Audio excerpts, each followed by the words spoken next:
അങ്ങനെ ശങ്കരൻ നാട്ടിൽ നിന്ന് പുറപ്പെട്ട് കുറെ ദിവസം കൊണ്ട് കാശിയിൽ എത്തിച്ചേർന്നു. അപ്പൊ അവിടെ കാശി വിശ്വനാഥ ക്ഷേത്രത്തില് ഭഗവാൻ ശിവനും അവിടുത്തെ വാമഭാഗവും തമ്മിൽ ഒരു സംഭാഷണം നടന്നു. ദേവി ചോദിച്ചു, നാഥ, പാപം തീർക്കാനായിട്ട് നിരവധി പേര് ദിവസവും ഇവിടെ വന്ന് ഗംഗാ നദിയിൽ മുങ്ങിക്കുളിക്കുന്നുണ്ടല്ലോ.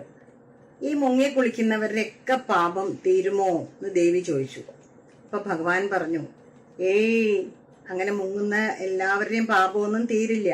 മനസ്സിൽ ഭക്തിയോടും വിശ്വാസത്തോടും കൂടി മുങ്ങിക്കുളിക്കുന്നവരുടെ പാപം മാത്രമേ തീരുള്ളൂ. വേണമെങ്കിൽ ഞാൻ നാളെ അത് തെളിയിച്ചു തരാം എന്നും കൂടി പറഞ്ഞു.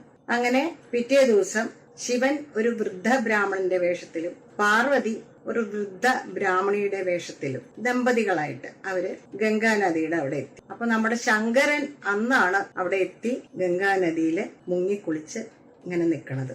അപ്പൊ ഈ വൃദ്ധ ബ്രാഹ്മണനും ബ്രാഹ്മണിയും കൂടെ പടവുകൾ ഇറങ്ങാൻ തുടങ്ങിയപ്പോ ബ്രാഹ്മണന്റെ കാൽ വഴുതി ആള് വെള്ളത്തിലേക്ക് വീണു. വെള്ളത്തിൽ വീണ് കൈകാലിട്ടടിക്കാനും മുങ്ങാനും പൊങ്ങാനും ഒക്കെ തുടങ്ങിയപ്പോ ഈ ബ്രാഹ്മണി നിലവിളിച്ചു, അയ്യോ, ഓടി വരണേ, ഓടി വരണേ, എന്റെ ഭർത്താവ് ഇതാ വെള്ളത്തിൽ മുങ്ങി മരിക്കാൻ തുടങ്ങുന്നു, ആരെങ്കിലും വന്ന് രക്ഷിക്കണേ എന്ന് പറഞ്ഞപ്പോ ഒരുപാട് പേര് ഓടി വന്നു.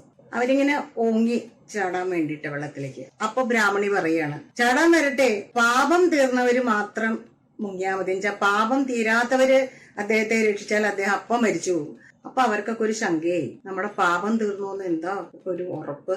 ഗംഗാനദിയില് മുങ്ങിക്കുളിക്കുകയൊക്കെ ചെയ്തു, പക്ഷെ പാപം തീർന്നോ എന്ന് ഉറപ്പിക്കാറായില്ലല്ലോ എന്നിട്ട് അവരെല്ലാവരും പിൻവാങ്ങി. അപ്പൊ ശങ്കരൻ അവിടെ ഇതൊക്കെ കേട്ടോണ്ട് നിൽക്കുന്നുണ്ട്.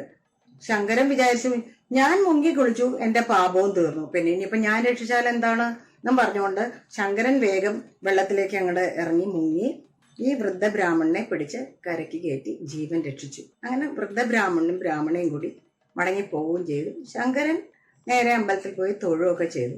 അപ്പൊ ശിവൻ പാർവതിയോട് പറഞ്ഞു, ഇപ്പോ എന്നെ വെള്ളത്തിൽ നിന്ന് കരയ്ക്ക് കയറ്റി രക്ഷിച്ചില്ലേ, അയാളുടെ പാപമൊക്കെ തീർന്നിട്ടുണ്ട്. എന്നുവെച്ചാൽ അയാൾ പരിപൂർണ വിശ്വാസത്തോടെയാണ് ഗംഗയിൽ മുങ്ങി നേർന്നത്. മറ്റുള്ളവർക്ക് ആർക്കും പരിപൂർണ വിശ്വാസം ഇല്ലായിരുന്നു, അതുകൊണ്ട് അവരുടെ ആരുടെയും പാപം തീർന്നിട്ടും ഇല്ല എന്ന് ഭഗവാൻ പറഞ്ഞു.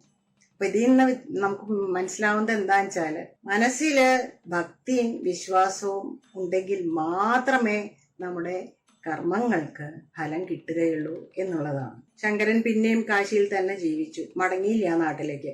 വളരെ കാലം കാശിയിൽ ജീവിച്ചിട്ട് അവിടെ തന്നെ സായുജ്യം പോവുകയും ചെയ്തു.